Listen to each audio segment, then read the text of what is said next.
ኤጲስቆጶስ እንደ እግዚአብሔር መጋቢ የማይነቀፍ ሊሆን ይገባዋል። የማይኮራ፣ የማይቆጣ፣ የማይሰክር፣ የማይጨቃጨቅ፣ ነውረኛ፣ ረብ የማይወድ፣ ነገር ግን እንግዳ ተቀባይ፣ በጎ የሆነውን ነገር የሚወድ፣ ጠንቃቃ፣ ጻድቅ፣ ቅዱስ፣ ራሱን የሚገዛ ይሁን። ሕይወት በሚገኝበት ትምህርት ደግሞ ሊመክር ተቃዋሚዎችንም ሊወቅስ ይችል ዘንድ እንደተማረው በታመነ ቃል ይጽና። የሐዋርያው ቅዱስ ጳውሎስ መልእክት ቲቶ ምዕራፍ 1 ከቁጥር 7 እስከ 10። በስመ አብ ወወልድ ወመንፈስ ቅዱስ አሐዱ አምላክ አመ እስራ ወሰልሱ ለጥቅምት በዛቲ ዕለት አረፈ አባ ዮሴፍ ሊቀ ጳጳሳት ዘሀገረ እስክንድርያ እምኆሙ ለአበው ሊቃነ ጳጳሳት 50 ወክልኤቱ። አንድ አምላክ በሚሆን በአብ በወልድ መንፈስ ቅዱስ ስም ጥቅምት 23 በዚች ቀን ለአባቶች ሊቃነ ጳጳሳት 52ኛ የሆነ የእስክንድርያ ሊቀ ጳጳሳት አባ ዮሴፍ አረፈ። ይህም አባት ከመኑፍ ሀገር ከታላላቆቹ ተወላጆች ወገን ነው። ወላጆቹም ብዙ ገንዘብ ያላቸው ነበሩ። ታናሽም ሆኖ ሳለ አባትና እናቱ ትተውት ሲሄዱ፣ አባትና እናቱ ትተውት ሲሞቱ ድሃ አደግ ሆነ። አንድ እግዚአብሔርን የሚወድ ሰው አሳደገው። አድጎም በጎለመሰ ጊዜ የወላጆቹን ገንዘብ ሁሉንም ወስዶ ለድሆችና ለምስኪኖች መጸወተው። ከዚህም በኋላ ወደ አስቄጥስ ገዳም ወጥቶ ከአንድ ጻድቅ ሽማግሌ ሰው አባት ዘንድ መነኮሰ። በበጎ ገድልም ሁሉ እየተጋደለ ኖረ። ዳግማዊ አባ ማርቆስም ሊቀ ጵጵስና በተሾመ ጊዜ የዚህን አባ ዮሴፍን በጎ ጠባዩን የትሩፋቱን ዜና ሰምቶ መልእክተኞችን ልኮ ወደ እርሱ አስመጣው። በቤቱም አኖረው። ከብዙ ወራትም በኋላ አባ ዮሴፍ ሊቀ ጳጳሳቱን አባ ማርቆስን ወደ አስቄጥስ ገዳም ሄድ ዘንድ ተወኝ ብሎ ለመነው። ያን ጊዜ ቅስና ሹሞ አሰናበተው። ሊቀ ጳጳሳት አባ ስምዖንም እስካረፈ ድረስ በዚያ በአስቄጥስ ገዳም ኖረ። ከዚህም በኋላ የግብፅ ሀገር ያለ ሊቀ ጳጳሳት ብዙ ወራት ኖረች። ከዚህም በኋላ ኤጲስቆጶሳቱ በማለጃ ስለተቀበሉ ከአንድ ሚስቱ ከሞተችበት መዓስብ ከሆነ ጸሐፊ ጋር ሊቀ ጵጵስና ይሾሙት ዘንድ ተስማሙ። እኩሌቶቹ ግን ተቃወሟቸው። እንዲህም አሏቸው፣ የአባቶቻችንን ቀኖና መማለጃ የሚቀበለውን ሁሉ ወይም ስለ ክህነት ሹመት መማለጃ የሚሰጠውን ያወግዛል። ይልቁንም ይህ ሰው ሚስት አግብቷል፣ እንዴት ሊሾም ይችላል? በወንጌላዊ ማርቆስ ወንበር ላይ የሚሾም ንጹሕ ድንግል ነውና። ይህንንም ባሏቸው ጊዜ ፈሩ። ተመልሰውም ተስማሙ። ለዚች ለከበረች ሹመት የሚሻለውን ይገልጽላቸው ዘንድ ክብር ይግባውና ወደ ጌታችን ወደ ኢየሱስ ክርስቶስ በአንድ ምክር ሆነው ጸለዩ። እግዚአብሔርም ሰምቷቸው ለዚች ለከበረች ሹመት የሚሻል አባ ዮሴፍ እንደሆነ አሳሰባቸው። ከዚህም በኋላ አባ ዮሴፍን ያመጡት ዘንድ ወደ አስቄጥስ ገዳም መልእክተኞችን ላኩ። መልእክተኞችም ይህን አባት ዮሴፍን የመረጥከው ከሆነ ምልክትን ትገልጥልን ዘንድ አቤቱ እንለምንሃለን፣ የቤቱም ደጃፍ ክፍት ሆኖ ካገኘን ምልክት ይሆንልን ብለው ወደ እግዚአብሔር ለመኑ። በደረሱም ጊዜ አንዱን መነኮስ እየሸኘ የበዓቱን ደጃፍ ክፍት ሆኖ አባ ዮሴፍን አገኙት። ባያቸውም ጊዜ መንፈሳዊ ሰላምታን በመስጠት እጅ ነሳቸውና በደስታ ተቀብሎ ወደ በዓቱ አስገባቸው። በዚያን ጊዜ ለአባ ዮሴፍ ሊቀ ጵጵስና ይገባዋል፣ ይገባዋል፣ ይገባዋል እያሉ ይዘው አሰሩት። እርሱ ግን እኔ ብዙ ኃጢአትን ሰርቻለሁ፣ ይህ የከበረ ሹመት አይገባኝም እያለ ይጮህ ነበረ። እነርሱም ወደ እስክንድርያ ከተማ ወስደው ሊቀ ጵጵስና ሾሙት እንጂ ምንም ምክንያት አልተቀበሉትም። በወንጌላዊ ማርቆስ ወንበር በተቀመጠም ጊዜ ለአብያተ ክርስቲያናት እጅግ የሚያስብ ሆነ። ለእርሱ የሆነውን የግብሩን ገቢ ወስዶ ምድሮችንም በመግዛት ለአብያተ ክርስቲያናት መተዳደሪያ ሊሆን ጉልቶችን ያደርጋቸው ነበረ። አዘውትሮም ሕዝቡን የሚያስተምራቸውም ሆነ። በምን ለእያንዳንዱ ቸለል አይልም። ነገር ግን ሰይጣን ስለቀናበት ያለ ሐዘን አልተወውም። ይህም እንዲህ ነው። በምስር ሀገር የተሾሙ 2 ኤጲስቆጶሳት በሕዝቡ ላይ ክፉ ነገርን በማድረግ የማይገባ ሥራ አስጨነቋቸው። እርሱም በርኅራኄና በፍቅር መንጎቻቸው እንዲጠብቁ አዘዛቸው፣ ለመናቸው። እነርሱ ግን ሰምተው ከክፋታቸው አልተመለሱም። በሕዝቡም ላይ ችግርን ባበዙ ጊዜ ሕዝቡ ሁሉ በጠቅላላ ወደ ሊቀ ጳጳሳት አባ ዮሴፍ መጡ። በፊቱም እንዲህ ብለው ጮኹ፣ እኒህ ኤጲስቆጶሳት ከላያችን ካላነሳቸው እኛ ወደ ሌላ ሃይማኖት እንገባለን። አባ ዮሴፍን በመካከላቸው ሰላምን ለማድረግ ብዙ ትግልን ታገለ፣ ግን አልተቻለውም። ከዚህ በኋላ በግብፅ አገር ያሉትን ኤጲስቆጶሳት ለጉባኤ ሰበሰባቸውና ስለ እኒህ 2 ኤጲስቆጶሳት ነገራቸው። አሁንም ከመንጋዎቻቸው ጋር ሊያስታርቅ ሽቶ እኒህን ኤጲስቆጶሳት ወደ ጉባኤው አስቀረባቸው። እነርሱ ግን የጉባኤውን የእርሱንም ቃል አልተቀበሉም። ስለዚህም ያ ጉባኤ ከሹመታቸው ስለዚህም ያ ጉባኤ ከሹመታቸው ሻራቸው። እነርሱም ወደ ግብፅ ንጉሥ ሄደው በሊቀ ጳጳሳት አባ ዮሴፍ ላይ በሐሰት ነገር ሰሩበት። ሊቀ ጳጳሳት አባ ዮሴፍንም ያመጡት ዘንድ ንጉሡ ወንድሙን ከጭፍራ ጋር ላከ። የንጉሡም ወንድም ወደ ሊቀ ጳጳሳቱ በደረሰ ጊዜ ተበሳጨ። ሊገድለውም ወዶ ሰይፉን መዞ ሊቀ ጳጳሳቱን ሊመታው ሰነዘረበት። ግን እጁ ወደ ሌላ አዘን ብሎ ምሰሶ መጥቶ ሰይፉ ተሰበረ። እጅግም ተቆጥቶ ሌላ ሰይፍን መዞ በመላ ኃይሉ መታው። ያን ጊዜም ሰይፉ ከአንገቱ ወደ ወገቡ ተመልሶ ልብሱንና ቅናቱን ብቻ ቆረጠ። የንጉሡን ወንድምን በክፋት ንጹሕ እንደሆነ ስለዚህም አምላካዊት ኃይል እንደምትጠብቀው አሰበ፣ አስተዋለም። ወደ ንጉሡም በክብር አደረሰው። ወንድሙ ለሆነ ንጉሥም በእርሱ በሊቀ ጳጳሳቱ ላይ የሆነውን ሁሉ ነገረው። ንጉሡም ፈራው፣ አከበረው። ከዚህም በኋላ ስለከሰቱት ስለ ሁለቱ ኤጲስቆጶሳት ጠየቀው። እርሱም ስለ ክፉ ሥራቸው በጉባኤ እንደተሻሩ እውነቱን ለንጉሡ አስረዳው። ያን ጊዜ ሐሰተኞች እንደሆኑ ንጉሥ አወቀ። ይገድሏቸውም ዘንድ አዘዘ። ሊቀ ጳጳሳት አባ ዮሴፍም ንጉሡን እንዲህ ብሎ ማለደው። ጌታችን በክፉ ፈንታ በጎ እንድናድርግ እኛን አዞናልና ስለ እግዚአብሔር ብለህ እኒህን ማራቸው እንጂ አትግደላቸው። ንጉሡም ስለ የዋህነቱ አደነቀ። ልመናውንም ተቀብሎ ማረለት። ከዚህም በኋላ በሹማምንቱና በኤጲስቆጶሳቱ ሁሉ ላይ የፈለገውን ያደርግ ዘንድ ቢፈልግ እንዲሾም ወይም እንዲሽር የሚቃወመው እንዳይኖር ደብዳቤ በመጻፍ ስልጣንን ሰጠው። በዚህም አባት ዘመን የኢትዮጵያ ንጉሥ ወደዚህ አባት ወደ ሊቀ ጳጳሳት አባ ዮሴፍ እንዲህ ብሎ መልእክትን ላከ። ለወንጌላዊ ማርቆስ ወንበርና በላዩ ለመቀመጥ በተገባው ቅድስና እጅ ነሳለሁ። በእኔና በመንግስቴ ላይ በመላ ወገኖቼ በኢትዮጵያ ሰዎች ላይ ይቅርታ እንድታደርግልንና አባታችንን አባ ዮሐንስን እንድትልክልን እንለምንሃለን። ከሀገራችን ሰዎች ከእውነት መንገድ የወጡና የሳቱ ጳጳሳችንን አባ ዮሐንስን እኔ ሳልኖርና ሳላውቅ አባረውታልና፣ ስለዚህም በሀገራችን ቸረፈርና ድርቅ ሆኖ ከሰዎችም ከእንስሶችም ብዙዎች አለቁ።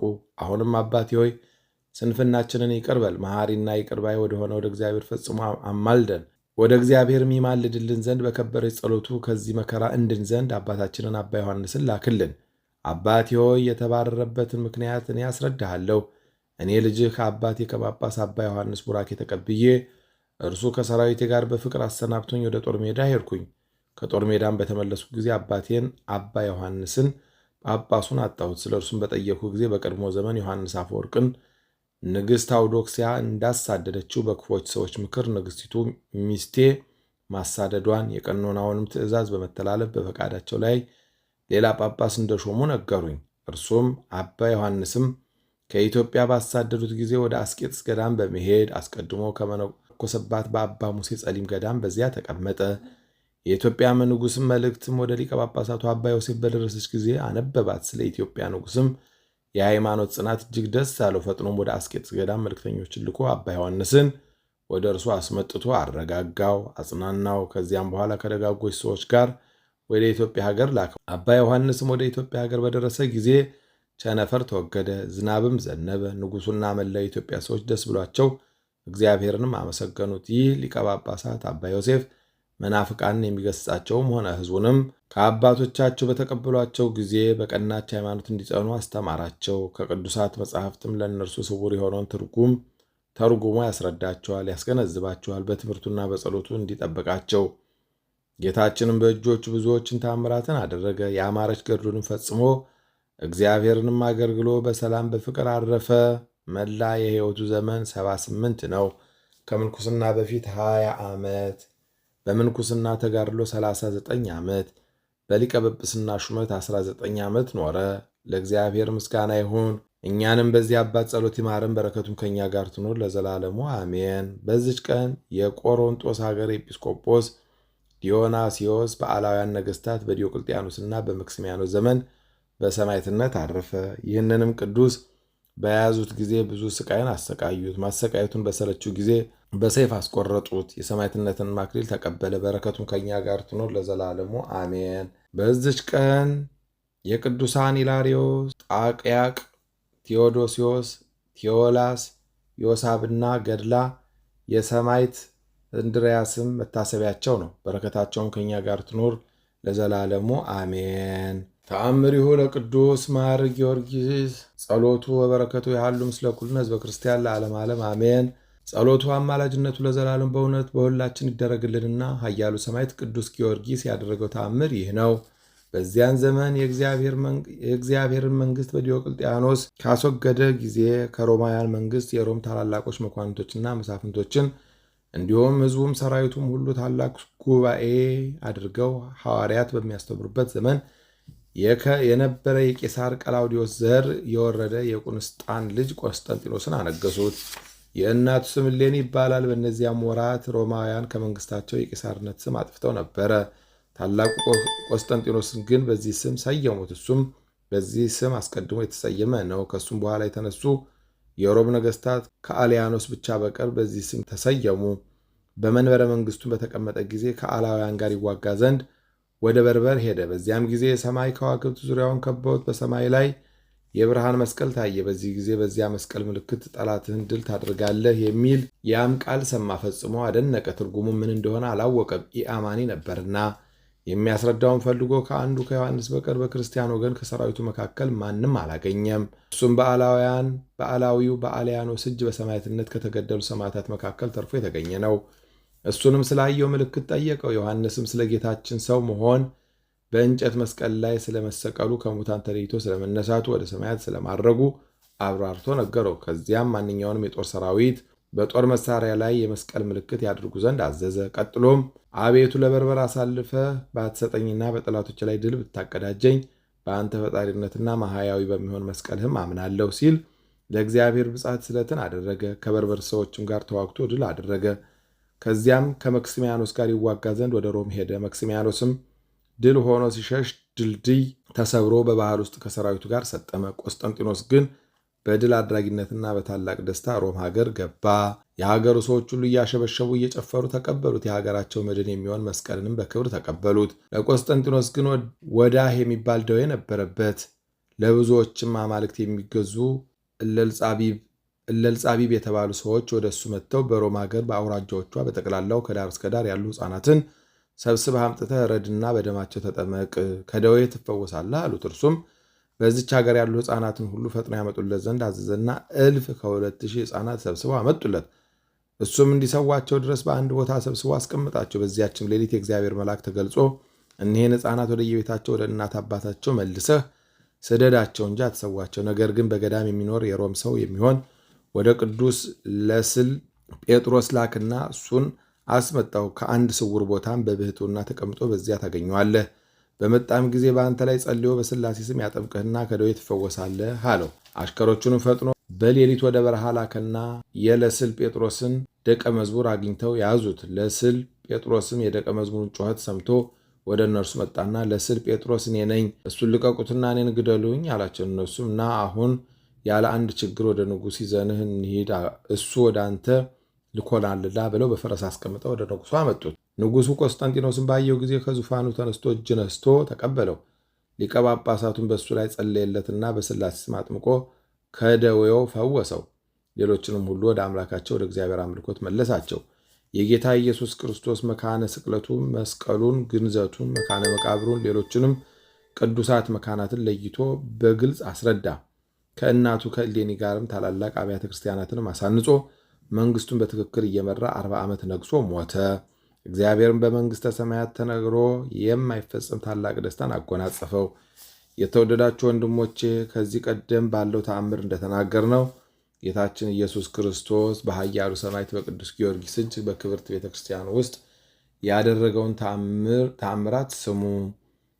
ከሃዲው ዲዮቅልጥያኖስን አስወግዶ ዓይኑን አሳውሮ በቆስጠንጢኖስ እጅ ሰዎች ወደ አምልኮተ እግዚአብሔር መልሷልና ጸሎቱና በረከቱ አማላጅነቱ ለእኛ ለሁላችን ለዘላለም በእውነት ይደረግልን፣ አሜን። ጣዖት አምላኪው ንጉሥ ዲዮቅልጥያኖስን ከዙፋኑ ገልብጠው ዓይኖቹን ያሳውሩ ዘንድ የምክር አበጋዝ የሚሆን ሚካኤልንና ጊዮርጊስን ያዘዝካቸው እግዚአብሔር ሆይ ልቤ የድካም መከማቻ፣ ነፍሴም የሐዘን መካተቻ እንዲሆኑ የሚመኙትን ሁሉ ይገለባብጧቸው ዘንድ እዘዝ። ምስጋና ይሁን ለአብ ለወልድ ለመንፈስ ቅዱስ አንድ አምላክ በሚሆን ዛሬም ዘወትርም ለዘላለሙ አሜን።